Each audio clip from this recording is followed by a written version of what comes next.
Bharat Bangladesh border पर नया विवाद शुरू हो चुका है। विवाद व्यापार का। बांग्लादेश से लगते बॉर्डर की ये तस्वीर बता रही है कि अब भारत से जाने वाला सामान बांग्लादेश नहीं जा सकता। इस वक्त वो इंडिया को कह रहे हैं कि आप प्लीज़ हमें डिस्टेबलाइज ना करें, आप हमें सपोर्ट करें स्टेबलाइज होने में। तो इस किस्म की सूरत में वो कोई ऐसी चीज़ नहीं करेंगे जिससे इंडिया और प्रोवोक हो जाएगा और गड़बड़ डिस्टेबलाइज करने की कोशिश ना करें। की वजह से कई सामानों की कीमतें अब आसमान छूने वाली है। खाने पीने का सामान से लेकर रॉ मटेरियल और कपड़े तक सब पर असर पड़ेगा। बता दें, भारत और बांग्लादेश के बीच अनाज, सब्जी से लेकर कपड़ा, बिजली आदि चीजों का आयात और निर्यात होता है।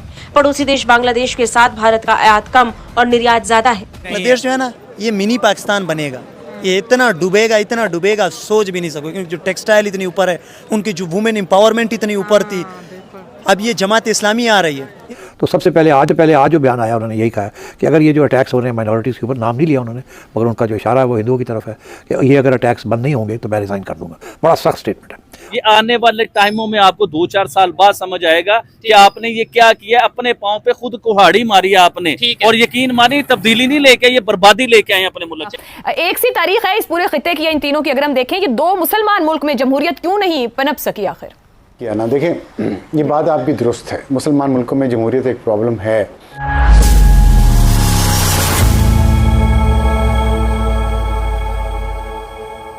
नमस्कार दोस्तों, बांग्लादेश में तख्ता पलट के बाद भारत और बांग्लादेश के व्यापार में ब्रेक लगना शुरू हो गया है। पड़ोसी मुल्क में जारी सियासी संकट के बीच दोनों देशों के बीच द्विपक्षीय व्यापार फिलहाल तो ठहर गया है। हालांकि निर्यात को उम्मीद है कि हालत जल्द ही कंट्रोल हो जाएंगे, जिससे व्यापार फिर से सामान्य हो सकता है। लेकिन बांग्लादेश की समस्या केवल सियासी संकट तक सीमित नहीं है। निर्यातकों के मुताबिक बांग्लादेश में विदेशी मुद्रा का संकट भी व्यापार करने में दिक्कतें पैदा कर रहा है। बांग्लादेश में पहले ही डॉलर की भारी कमी है, जिसकी वजह से देश की आयात क्षमता पर असर पड़ा है और भारत समेत दूसरे देशों से आयात में कमी आई है। दक्षिण एशिया में बांग्लादेश भारत का सबसे बड़ा व्यापारी साझीदार है और भारत के तमाम पड़ोसी मुल्कों में ये दूसरे स्थान पर है। अगर आंकड़ों के लिहाज से बात करें तो 2023-24 में बांग्लादेश को भारत से 11 अरब डॉलर का निर्यात किया गया था, जो 2022-23 में 12.21 अरब डॉलर था। इसके साथ ही बांग्लादेश से किया जाने वाला आयात बीते साल 1.84 अरब डॉलर रहा था, जबकि 2 साल पहले ये 2 अरब डॉलर था। लेकिन फिलहाल जारी संकट से सीमा पर सामान की आवाजाही रुक गई है, जिससे सब्जियों और फलों समेत जल्द खराब होने वाले सामान को बॉर्डर पार करने में दिक्कतें हो रही है। अगर ये सामान जल्द ही अपनी मंजिल तक नहीं पहुंचा तो फिर निर्यातकों को भारी नुकसान हो सकता है। भारत से बांग्लादेश को निर्यात किए जाने वाले आइटम में सब्जियां, मसाले, चीनी, रिफाइंड पेट्रोलियम ऑयल और कपड़ों का आयात होता है। इसके साथ ही बांग्लादेश में महंगाई भी काफी उच्च स्तर पर है, जिसकी वजह से वहां घरेलू डिमांड कम हुई है, जो खपत को घटाकर इंपोर्ट को कम करने का काम कर रही है। इसके पहले ही बांग्लादेश की कमजोर अर्थव्यवस्था ने भी भारत से आयात को कम करने का काम किया है। भारत से बांग्लादेश को निर्यात किए जाने वाले सामान पर पूरा टैक्स लगता है और इसमें south Asia free trade area agreement लागू नहीं होता। वही बांग्लादेश से भारत आयात की जाने वाली आइटम पर सप्टा के नियम लागू होते हैं, जिससे इन आइटम को भारत में जीरो टैरिफ का फायदा मिलता है। चलिए दोस्तों, इसी पर आगे पाकिस्तानी मीडिया के रिएक्शन देखते हैं।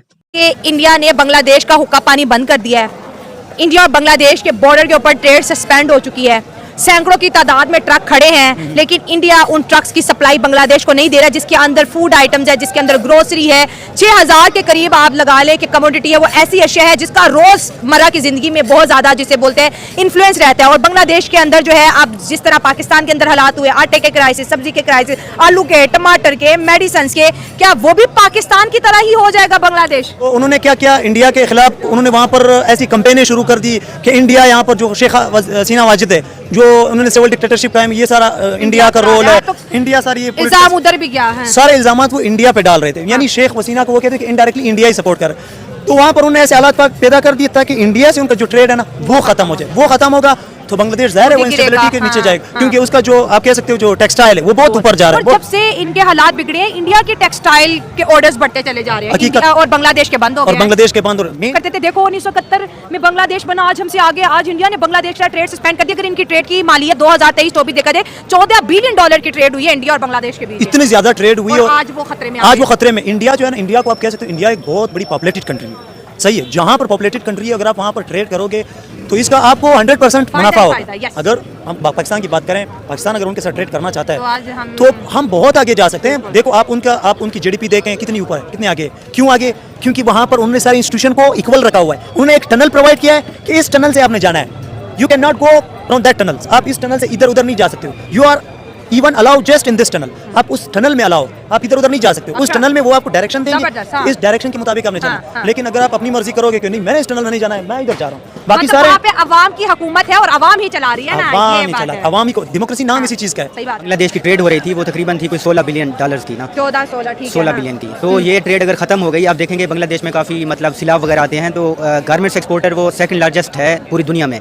बाकी ये जो एग्रीकल्चर कमोडिटीज़ होती हैं, इसमें वो मतलब इंडिपेंडेंट नहीं है, ठीक है। तो इससे आम आवाम पे बहुत असर पड़ेगा, कहत साली आ सकती है और इन्फ्लेशन बहुत ज़्यादा हो सकती है, जिससे मतलब आम जो तबका होता है ना शहरियों का, वो अफेक्ट होता है। मतलब क्या बांग्लादेश दूसरा पाकिस्तान बनने वाला है? क्योंकि जब हमने इंडिया से ट्रेड सस्पेंड की, हमारे मुल्क के अंदर भी महंगाई का बहुत बड़ा तूफान। हमें याद है कि जो 100 रुपए 20 रुपए वाला प्याज है, ये 500 रुपया, टमाटर 500 रुपया, और हमारी भी चीखें निकल गई कि ये हुआ क्या हमारे साथ। देखें, हम अनाव वाले लोग हैं, हम मानते नहीं हैं, हम आइडियोलॉजी के ऊपर ट्रेड करते हैं। हालांकि होना चाहिए कि म्यूचुअल इंटरेस्ट के ऊपर पूरी क्या बात दुनिया। है, हाँ, mutual अब देखें, interest, चाइना और अमेरिका की आपस में दुश्मनी है, मगर फिर भी वो ट्रेड करते हैं। इंडिया और ट्रेड कभी नहीं चाइना की रोकते। देखें, इंडिया और 125 चाइना की बिलियन देख लें, डॉलर की ट्रेड ऐसा ही है। हाँ। तो ये जो ट्रेड होती है, ये आइडियोलॉजीज पे नहीं होती, ठीक है ना, ये म्यूचुअल इंटरेस्ट पे होती है। क्या बात है, तो बहुत मैं ये खूबसूरत, कहूँगा हाँ। कि अगर इंडिया और पाकिस्तान की आपस में ट्रेड होती है, तो यहाँ पे ये जो चीनी का बहरान है, आटे का बहरान है, और पता नहीं आए दिन प्याज क्या-क्या टमाटर हो रहा है, से नहीं निकले सर ठीक है। अभी तक हम तो, हाँ, हाँ। तो ये ना होता कम अज कम। हाँ, रही हाँ। बात जंग की, कश्मीर की, वो टेबल टॉक के जरिए हल होता। इसका मतलब ये नहीं है कि आप पूरा मुंह फेर लेना। हाँ, लेकिन यहाँ पर ये भी बात हो रही है कि बांग्लादेश के हिंदुओं को जब बांग्लादेश के मुसलमानों ने टारगेट किया, कह रहे इंडिया ने वो बदला लिया, इनका हुक्का पानी बंद इंडिया किया के लिए नुकसानदेह इस तरह है कि जो हसीना वाजिद थी वो इंडियन नवाज थी ना, मतलब और उसका फिर- जिक्र हुआ हाँ, इसी तरह। बड़ा हाँ। अब क्या होने जा रहा है कि जमात इस्लामी पावर में आ रही है, ठीक है, और दूसरी जिसको जो- शेख हसीना ने बैन किया हुआ था। उसको बैन किया हुआ था। अब साथ साथ बड़े सगीर के 3 ममालिक भारत, बांग्लादेश और पाकिस्तान, 2 मुस्लिम अक्सरियती मुल्कों में तो जमहूरियत मजबूत ना हो सकी। बांग्लादेश के लिए भी कहा जा रहा है, और हम भी देखें तो मुस्तकिल हम एक एहतजाज करते वहां पे लोग या तहरीकों में नजर आते हैं। भारत सबसे बड़ी जमहूरियत बनकर बाहर निकला। एक सी तारीख है इस पूरे खिते की, इन तीनों की अगर हम देखें कि 2 मुसलमान मुल्क में जमहूरियत क्यों नहीं पनप सकी आखिर। आपने जो सवाल किया ना, देखें ये बात आपकी दुरुस्त है, मुसलमान मुल्कों में जमहूरियत एक प्रॉब्लम है। और जो सियासी शऊर आया, जो बंगाल है, अंग्रेज़ों ने सबसे पहले कब्ज़ा तो बंगाल पे किया था और फिर सिस्टम भी सबसे पहले वहीं बने। लेकिन इसके बावजूद क्योंकि मुसलमान थे और मुसलमानों को ये ज़ुल्म रहा सब कॉन्टिनेंट के मुसलमानों को कि हम हुक्मरान तबका हैं और हमारे ज़ात पात बहुत ज़्यादा है। वो जो अच्छा DNA आया था इधर से सेंट्रल एशिया से, जो नई तहकीक आई है उसके मुताबिक उसी ने आके यहाँ ज़ात पात का ये निज़ाम शुरू किया। उससे पहले यहाँ इतना ज़ात पात का निज़ाम था ही नहीं, बल्कि तो वो ज़ात पात के हम उस खुमार से नहीं निकल सके, हम उस खुमार से नहीं निकल सके। इसीलिए जो कांग्रेस पार्टी थी वो पहले बनी बॉम्बे में बनी, और मुस्लिम लीग जो बनी वो ढाका में बनी। मुसलमानों में कम से कम बंगालियों में शऊर बाकी तमाम सब कॉन्टिनेंट से ज़्यादा था, लेकिन फिर भी भारत पीछे था।